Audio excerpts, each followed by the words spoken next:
mudaharaad ballaaran ayaa ka dhacay magaalada Gabiley. Mudaharaadkani waxa dhigaya ardayda iskuulka Qalax Secondary School. Ardaydani mudaharaaday ayaa ahaa ardayda fasalka afraad ee Qalax Secondary. Ciidanka nabadgelyada booliska gobolka ayaa ku kala kaxeeyay rasaas. Waxaan wax ka weydiinay ujeedada mudaharaadkan ay ardaydu u dhigaysay taliyaha howlgelinta gobolka iyo gudoomiye ku-xigeenka waxbarashada iyo maamulka dugsiga Qalax.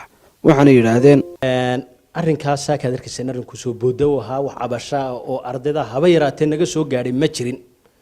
ardaygu waxa weeyaan nidaam buu leeyahay, nidaamka wuxuu leeyahay waxa weeyaan ardaygu hadduu wax ka cabanayo waa inuu marka horeysa maamuliisa u gudbiyo. hadduu xiisas ka cabanayo maamuluhu hadduu ay xitaa ay jawaab ka waayaan de kormeerkii iyo mas'uuliyiinta kale waxbarashada xafiiska waxbarashadu wuxuu u taagan yahay waxbarashada tayeynteeda iyo dhismeega ayrina yimaadaan bay saaka markii ardaydu soo baxdeen ogaanay halkan baan isku wax allaale waxay haba yaraateen noo sheegeen ardaydaasi ma jirto cabasha oo ilaa hadda ay noo sheegeen.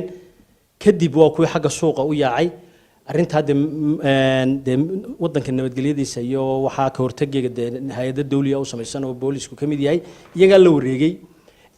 annagu wax allaale waxaan ku haynaa ardayda waan ku sheegay manan maqal haba yaraatee ardaydaasi waxay ka cabanayeen iyo wax jiray toona halka un baan ku baraarunay ardaydaasi iyagoo jooga. marka taasi waa bata aanu baadhayno sababta ay ardaydaasi waxay ka cabanayeen ay marka horeba u soo gudbin waayeen waana la baadhaya kana hor dhicmay. ardaydaasi hadday cabasho qabaan oo runtii cabashadoodaasi jirto waxa taalay meesha inay yimaadaan oo ay soo maraan maamulka dugsiga oo ay cabashadooda soo gudbistaan cabashadoodana loo mariyo sifaha sharciga ah ee waafaqsan sida ardaynimo ardayda marka wixii tabasho ee jirta annagu waxaanu diyaar u ahayn inaanu xalino laakiin samay soo marin nidaamkii ardaynimo iskuulkana iyagoo waqtigii nusu saaca ahaa bay ka soo baxeen wax cabasho waqtiga iskuulka ka jirta ila xogaaba ka helnay ardayda waxay cabashadooda guud ku taxalluqda macallimiinta ma jiraan macallimiin dugsiga laga eriyay mase jiraan in aanay helin maxaa la dhahday kaabista runtii kulley horta mid baa jirta oo macallimiin la eriyay oo dugsiga laga eriyay ma jirto. macallin baa xanuunsanaya oo macallinka maadada Soomaaliga dhiga waxaanu Ilaahay uga baryaynaa inuu caafiyo way ogaayeen xaaladiisa waxaba yaraatay ka maqnaana ma jirin xiisad walbana sideed ay u helaan. runtii waxaanu ku dadaalnay muddadan meesha imtana in dhammaan ardaydu xiisaskooga sida ugu habboon helaan.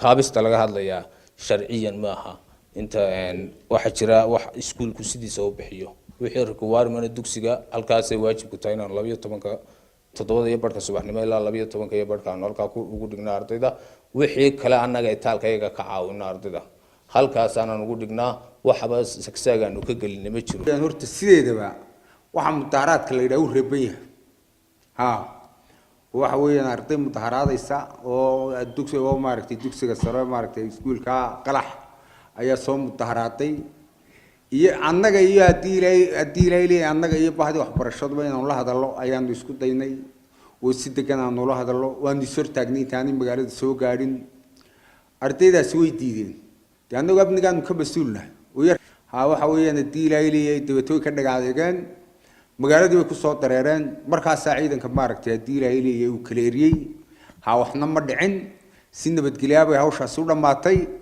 arday xidhanna waa jirtaa baaristana way socotaa dib baan natiijada ka soo sheegi doonaa ka hor dhic maayo hadii la yiraahdo. waa Khalid Maxamed Daahir telefishinka Badda Cas Gabiley. shirkadda diyaaradaha ee Air Djibouti waxay ku diyaarisay qolka VIP-da oo ku yaala gudaha madaarka caalamiga ah ee Djibouti. soo dhaweyn diiran iyo si gaar ah lagu shaqeeyo ayay kula diyaar yihiin shaqaalaha shirkadda oo kugu adeegaya goob si casri ah u qalabaysan naftuna raaxa iyo deganaansho ka helayso.